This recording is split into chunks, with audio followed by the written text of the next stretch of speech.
ஓம் சாந்தி.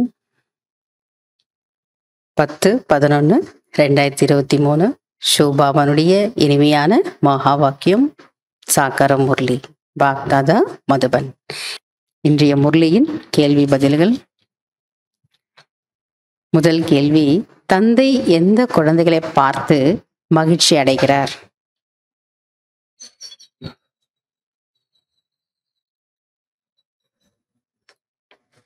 குழந்தைகளை பார்த்து பாபா சொல்றார், தந்தையை போன்று முரளிதரர்களாக அவசியம் ஆக வேண்டும். முரளிதர் குழந்தைகள்தான் தந்தையின் உதவியாளர்கள். அவர்களை பார்த்து தந்தை மகிழ்ச்சி அடைகிறார். இரண்டாவது கேள்வி, புத்தியில் சதா என்ன இருக்க வேண்டும்?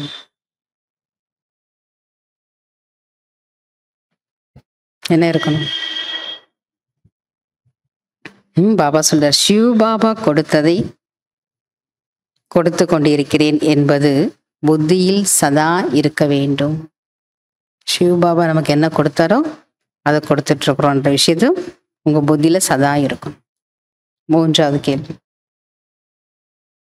சிவ பாபாவின் உள்ளத்தில் அமர்ந்தால் என்ன கிடைக்கிறது?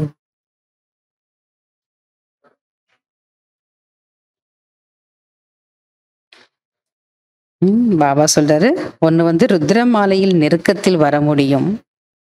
ரெண்டாவது, சிம்மாசனத்திற்கு தகுதியானவர் ஆக முடியும். நாலாவது கேள்வி, தந்தையின் உள்ளத்தில் யார் அமர முடியும்?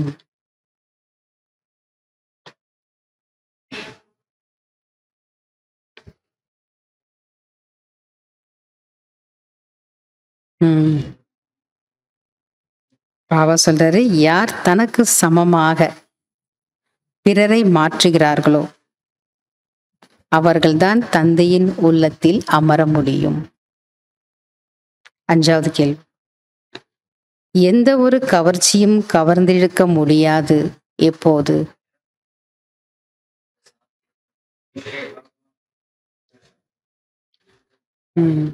மேரா பாபா, என்னுடைய பாபா என்ற அனைத்து பொக்கிஷங்களின் சாவியை சதா கூடவே வைத்திருந்தால் எந்த ஒரு கவர்ச்சியும் கவர்ந்து இழுக்க முடியாது. fill in the blanks.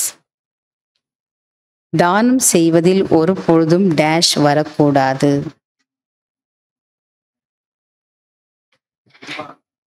தானம் செய்வதில் ஒருபோதும் அபிமானம் வரக்கூடாது. இரண்டாவது, சிவ பாபா நினைவின் மூலம் டேஷ் ஏற்பட்டுவிடும், நன்மை ஏற்பட்டுவிடும். சேவை செய்ய செய்ய டேஷ் ஆகிவிடுகிறது.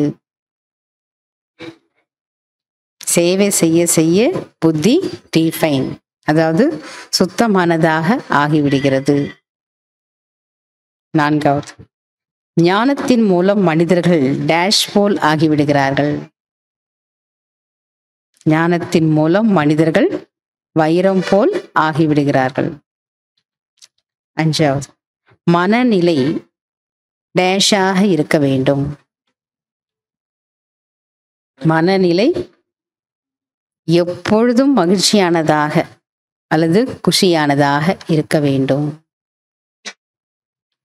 ஆறாவது, சுயராஜ்ய அதிகாரிதான் டேஷ். சுயராஜ்ய அதிகாரிதான் உலக ராஜ்ய அதிகாரி. அச்சா. ஓம் சாந்தி. தேங்க்யூ பாபா.